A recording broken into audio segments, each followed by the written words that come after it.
Greetings, this is Spec Ops 56, and it's time for another freeze-dried survival food taste test and comparison. We're going to be doing beef stew today. I have 3 different brands of freeze-dried beef stew that we'll be testing out. First, we have the Backpacker's Pantry brand vegetable stew with beef. It says vegetables with beef in a brown gravy. Then we have the old standby Mountain House beef stew. And we have this Natural High brand lower sodium country beef stew. So it should be interesting to see how these are going to compare. Now these are all the 2-serving pouches. So this is what we're going to be testing, comparing, and eventually eating for lunch. So now, those of you that have seen my other taste test comparison videos, you all know how we do it. So I'm going to cut most of that preparation footage out and not waste your time. What we're going to do is, after I cut here, we'll go and take them into the kitchen. I'll open each of the bags, then we'll show you what they look like in the bag before they're cooked. And then the next time you see us, it will already be prepared and ready to taste, and we'll show you that, what it looks like in the bag after it's cooked. And then we'll do the blind, sort of semi-blind taste test and comparison. So hopefully this video won't be nearly as long as these type videos have been in the past. So let's head for the kitchen now. Okay, we made it to the kitchen, and I've opened these all up, and you'll be able to see what they look like before they're cooked. And the first one is the Backpacker's Pantry. And a little bit of a surprise is this one does not seem to have an oxygen absorber in it, which most of them do. I hope I didn't just miss it buried at the bottom, but I couldn't find one. But that's what this one looks like prior to cooking. It looks like lots of potatoes and peas.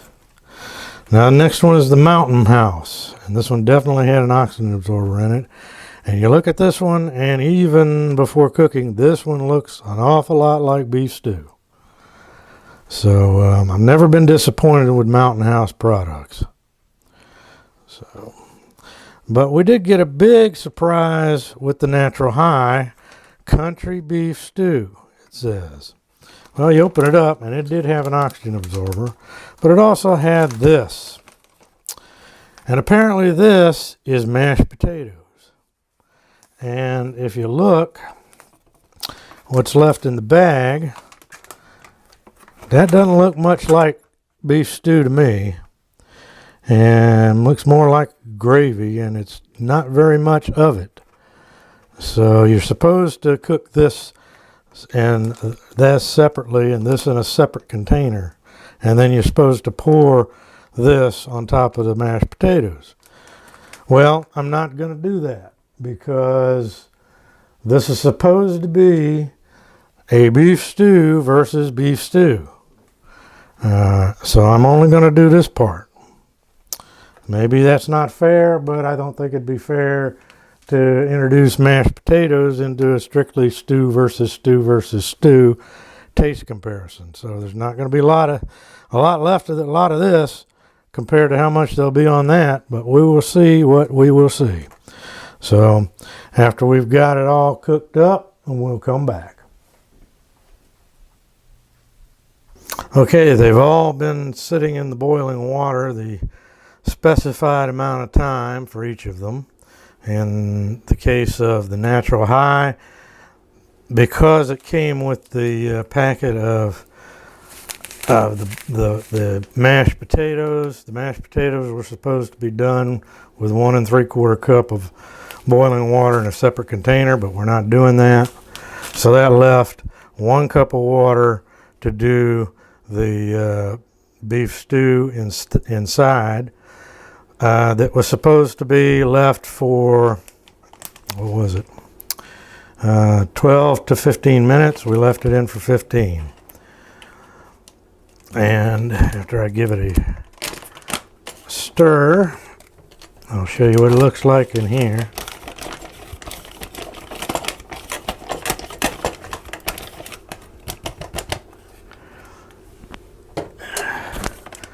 There's what it looks like.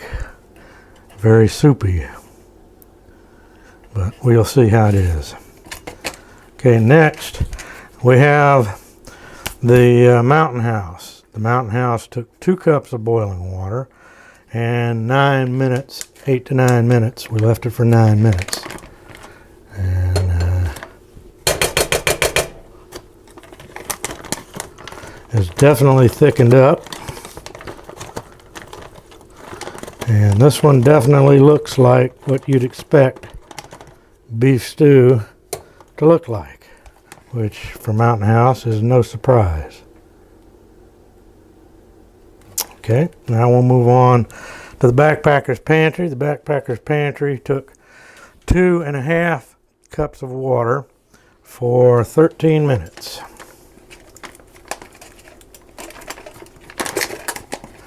Give it some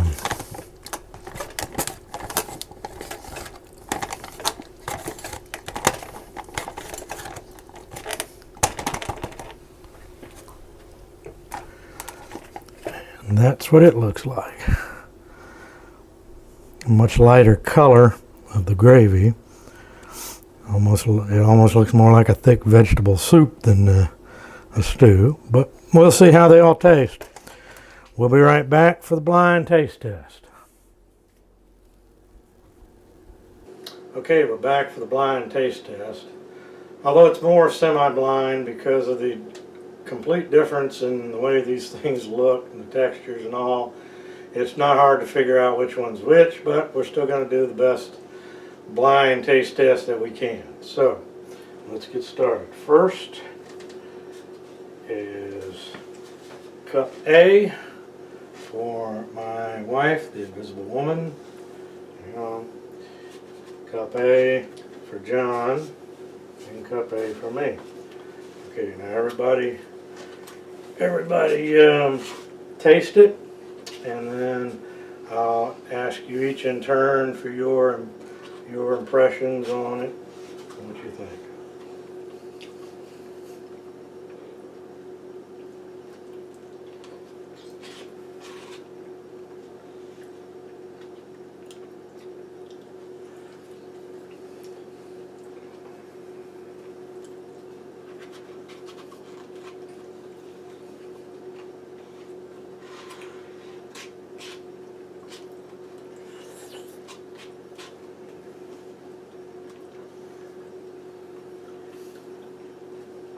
Okay, first, John.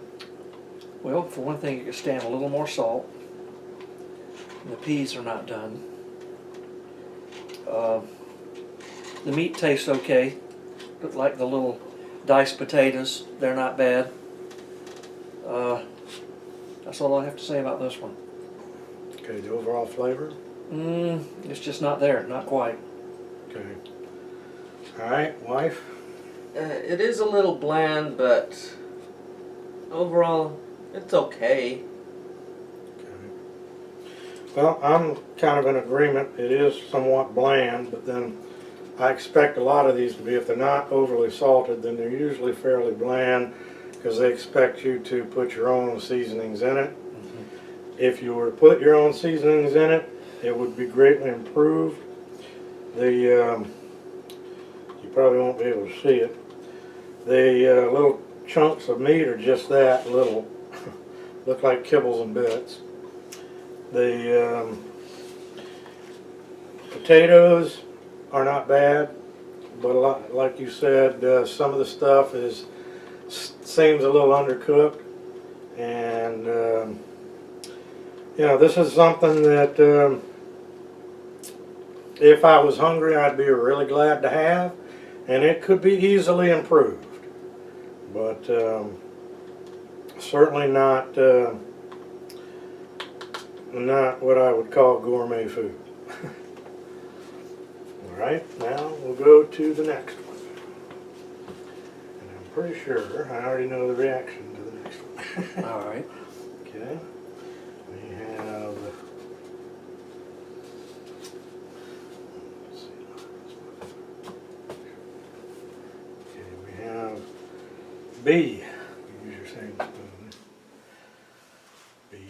B. And we got B. And I think this one will be a quick review.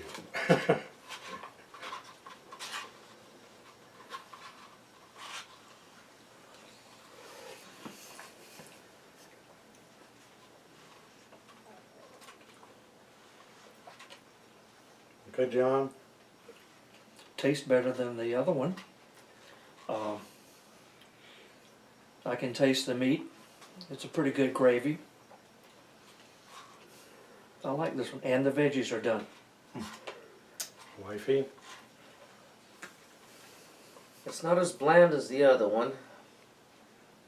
It's okay, equally okay as the first one. Kind of like if you mix the first two together, improve both of them. Probably. Okay, I agree with that. This one definitely has a better flavor in the gravy component. There's not much in it in the way of meat and vegetables, you know, and what there is are very small pieces. I'm going to go ahead and give this one away. This one is the natural high one that came with the mashed potatoes that you were supposed to make separately and pour this over it. This poured over the mashed potatoes would be good. But because as I look at this, I don't know why they named this stew, I don't consider this stew. This would have been more honestly called mashed potatoes and gravy. Because that's what this is gravy. So that was B, the natural high.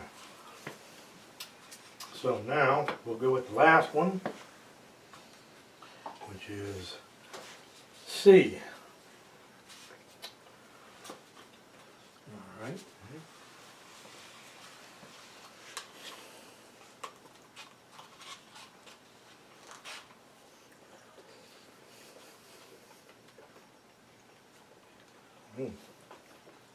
Yeah, I agree too. Mm-hmm. This one is better than either one of the other two. I agree on that. Everything in it's done. Got a real good flavor. The chunks of meat are larger than the rest. Even the vegetables are large. The flavor is definitely very good, much better than the others. I don't think it even needs any extra seasoning. No, not a bit. It's just fine out of the pouch. The chunks of meat are definitely bigger than any of the others. They look like meat for beef stew. The carrots, the potatoes, they're all bigger, and they're all done. Wifey, any more No? comments? Okay. Yeah, I think she's finished All right. hers. Yeah. Yeah. Okay, so between A, B, and C, which one rates the best? See. See, C, without a doubt. unanimous. And without a big surprise, C is the Mountain House. Can never go wrong with Mountain House. The Mountain House looks like what it's supposed to be, beef stew. And it tastes like what it's supposed to be, beef stew. Now, A was the Backpacker's Pantry, which, while not as good as the Mountain House, it's not bad. If you added in some seasoning, it would be pretty decent. And while the chunks in it are not nearly as big as those in the Mountain House, it definitely would fill you up. And it is, truth in advertising, it is vegetable stew with beef. Whereas the Natural High, I was very disappointed in the fact that while it tastes good, it's not beef stew. If you're expecting something, like this, you're going to be very disappointed with the Natural High. So, that is our review, taste test, and comparison of these 3 freeze-dried beef stew meals. I hope you find this useful, and I hope you're still enjoying these video series taste tests, and I'll continue to do more in the future until I run out of my stash of freeze-dried backpacking survival food. This is Spec Ops 56, my invisible wife, Mrs. 56, and my faithful Indian companion, John, saying so long until the next time.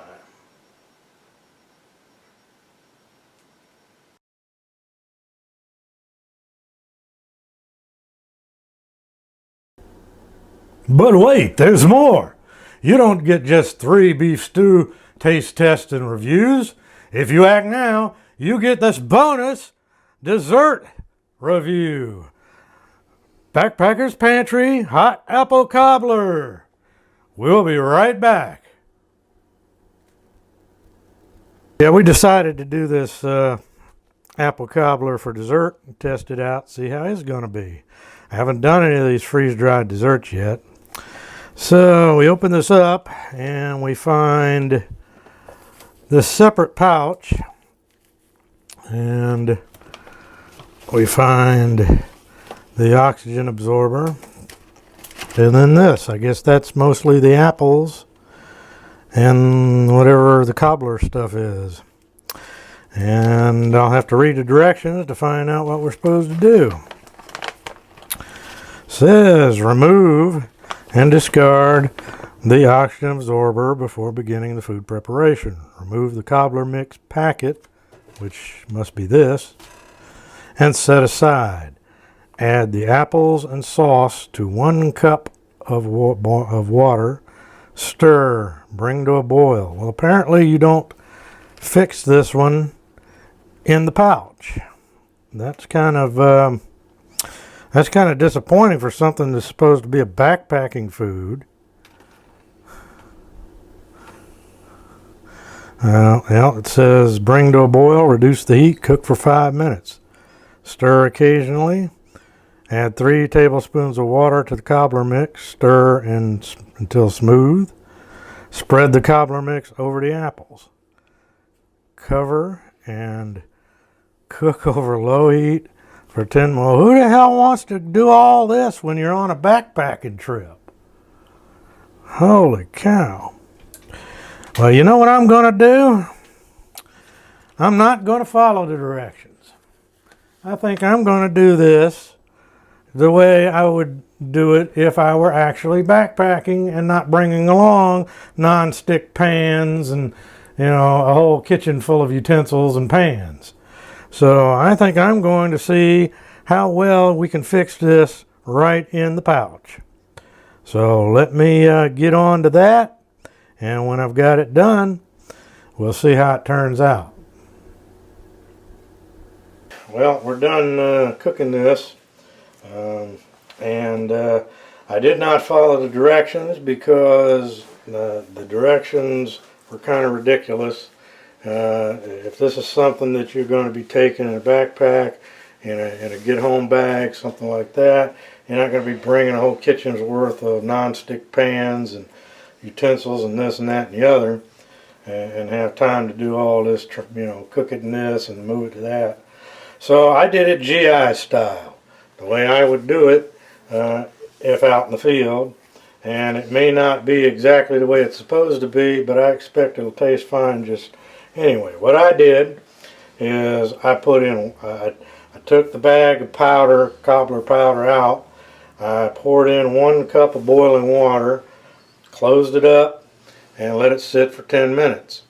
Then I took and stirred the apple mixture up, took the powder, poured it in there, poured in about another tablespoon or so of hot water, mixed it all up as good as I could, and let it sit for another 6 minutes. Now it's time to see what it's going to look like, and then it'll be time to see what it's going to taste like. So, yeah.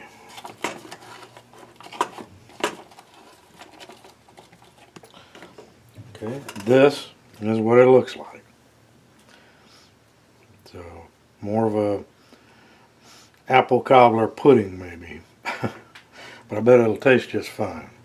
So we'll be back momentarily while I get my taste testers here and get reframed up.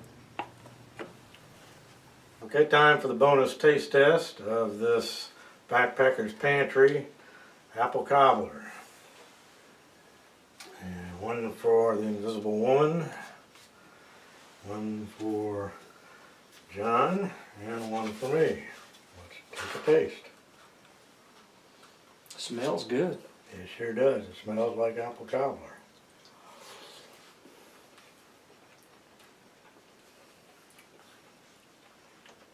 And it tastes like apple cobbler. Yes, it does. Quite good.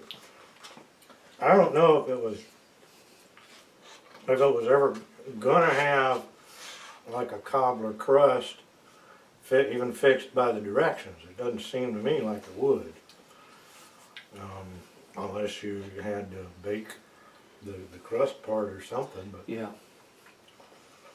to me, this is just fine the way it is. It's like I said, it's kind of like a.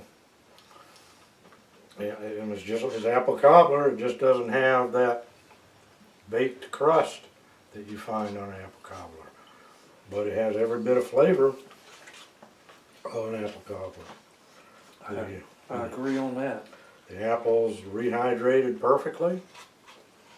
They have a really good flavor. What do you think? It's a little soupy the way it was prepared, but it tastes just fine. Yeah, certainly at the end of a hard day of getting out of Dodge, this would be very welcome. Yeah, I Or agree. just around the campfire. It's good. Absolutely no complaints about the taste or the texture. Apples are crunchy like they should be. It's very, very good. I don't know how it would have turned out if we'd have followed the directions, but if I ever have this stuff out in the field, this is how I'm gonna do it.